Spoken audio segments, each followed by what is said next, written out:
Hi, I'm Chris Van Hollen, and I'm proud to represent the great state of Maryland in the United States Senate. And I'm honored to join you as we gather to mark a solemn occasion, the 2-year anniversary of the killing of Shireen Abu Akleh, a respected and revered Palestinian-American journalist. She was born into a Christian family in the West Bank town of Bethlehem, just 4 years after the Six-Day War, and raised both there and in New Jersey. She joined Al Jazeera in 1997 and stayed with the organization until she was shot and killed in her line of duty, reporting the facts from Jenin. I want to commend Arab Center Washington, D.C., and all who helped organize the symposium in her memory. Shireen loved her job, and she did it with courage and integrity. She was a standout, a once-in-a-generation reporter, a trusted and beloved voice in the Middle East and around the world. For over 2 decades, she covered stories of both trauma and joy, hope and despair. She provided close-up coverage of the Israeli-Palestinian conflict and became a symbol of perseverance and a role model for many. Her life was tragically cut short by a sniper's bullet, but we must make sure her story, her legacy, and her voice live on. At the time of her death, Shireen was in plain view, wearing a blue press vest, covering an Israeli military operation in Jenin on the occupied West Bank. Within hours of her death, then Prime Minister Bennett sent out a tweet claiming she had been killed by gunfire from, quote, armed Palestinians, unquote. That was not true. We must continue our fight to get justice for Shireen Abu Akleh and to hold those responsible accountable. We must do that for members of her family, like her beloved brother, Tony. We must do that for our fellow Americans, so they will know that their government will demand accountability when our citizens are killed in these kind of circumstances. And we must seek justice because if there is no accountability for killing journalists, then our promises to protect their right to bring us the facts ring hollow. President Biden has rightfully demanded that Russia return wrongfully detained American journalists Evan Gershkovich and Alsu Kurmashiva, and that Syria return freelance journalist Austin Tice. The Biden administration should devote similar energy towards seeking justice for American journalist Shireen Abu Akleh. Immediately after Shireen's death, Secretary Blinken stressed the need for accountability, saying, quote, "We are looking for an independent, credible investigation. When that investigation happens, we will follow the facts, wherever they lead. It's as straightforward as that," unquote. Well, it is now 2 years later, and we have not had an official, independent investigation. What we have seen is a series of independent reports from investigative journalists, outlets like the New York Times, Washington Post, the Associated Press, CNN, and Al Jazeera, that overwhelmingly contradict the narrative presented by the government of Israel, that Shireen was shot in a direct exchange of gunfire between an IDF unit and Palestinian militants. That is why I continue to push the Biden administration to make good on its demand for an independent investigation into the death of this American citizen. While there were hopeful reports some time back that the FBI was conducting an inquiry, they have not confirmed any such effort. We also know how difficult it would be to conduct such an investigation without demanding cooperation from the government of Israel. You may remember that after Shireen Abu Akleh's killing, Secretary Blinken also called upon the government of Israel to review the IDF rules of engagement in the West Bank. His request for such a review was ignored without consequence. I did succeed in pushing the Biden administration to undertake a comprehensive review of the existing record and the reports to conduct an analysis of what happened. And I want to commend the U.S. Security Coordinator for Israel and the Palestinian Authority, General Michael Fenzel, for completing such a report in May of last year. General Fenzel was not able to get access to key witnesses or evidence, but he did piece together a revealing account that provides critical insights into the conduct of the IDF unit responsible for killing Shireen, a report which raises critical concerns about the IDF rules of engagement.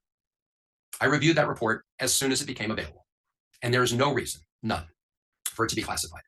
That is why I have repeatedly called upon President Biden to declassify it in the public interest, and I renew that request again today. The report previewed many of the concerns that have surfaced regarding the IDF's loose rules of engagement in Gaza today, and its release might have served as an early warning sign.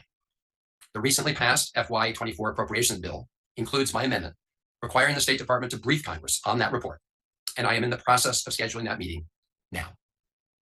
If Shireen were alive today, she certainly would have sought to cover not only the terrible situation on the West Bank, but also the ongoing war in Gaza.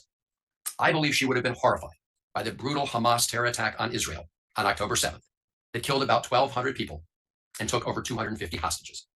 And she would have been appalled by the ferocity of the ensuing Israeli onslaught against Gaza that has killed over 34,000 Palestinians, 2/3 of them women and children, who have nothing to do with Hamas. She would want to be there to bring the full truth to the world. That is what the journalists who are there have tried to do, at great risk to their personal safety. According to Reporters Without Borders, there have been over 100 reporters killed to date in the current Israel-Gaza conflict, including 2 killed by Hamas in Israel on October 7th and 103 killed in Gaza, by the IDF. The Committee to Protect Journalists puts the figure at 97. By either measure, that is a staggering number of reporters killed. The Committee to Protect Journalists has said that the war in Gaza has been the deadliest period for journalists since they began gathering data in 1992. The reporters killed in Gaza have been mostly local Palestinian journalists, many of them freelancers operating with limited resources and no international support. They tried to keep themselves and their families alive through the very humanitarian catastrophe that they were reporting on. Like Shireen, they died working to bring the facts and the truth to the world. As we honor Shireen and all the journalists we have lost in the Israel-Gaza conflict, we also honor all those journalists and reporters who are still bravely putting themselves at risk to tell the story of what is happening. But we should not place the entire burden on the journalists who live in Gaza. Foreign journalists who are willing to put themselves at risk should be permitted to enter Gaza to report on what is happening. Earlier this year, more than 50 international journalists sent a letter to the Israeli and Egyptian governments asking to be allowed to do their jobs and provide independent reporting on the conditions in Gaza, saying in the letter that, quote, foreign reporters are still being denied access to the territory outside of the rare and escorted trips with the Israeli military, unquote. In December, Senator Schatz and I and 3 other senators wrote to President Biden asking that he, quote, urge the Israeli as well as the Egyptian governments to respect press freedom by allowing all interested journalists to report without restriction from Gaza, unquote. We also pointed out that, quote, the lack of transparency caused by limited journalistic access is at odds with the obligation all governments have to allow citizens to access factual information, unquote.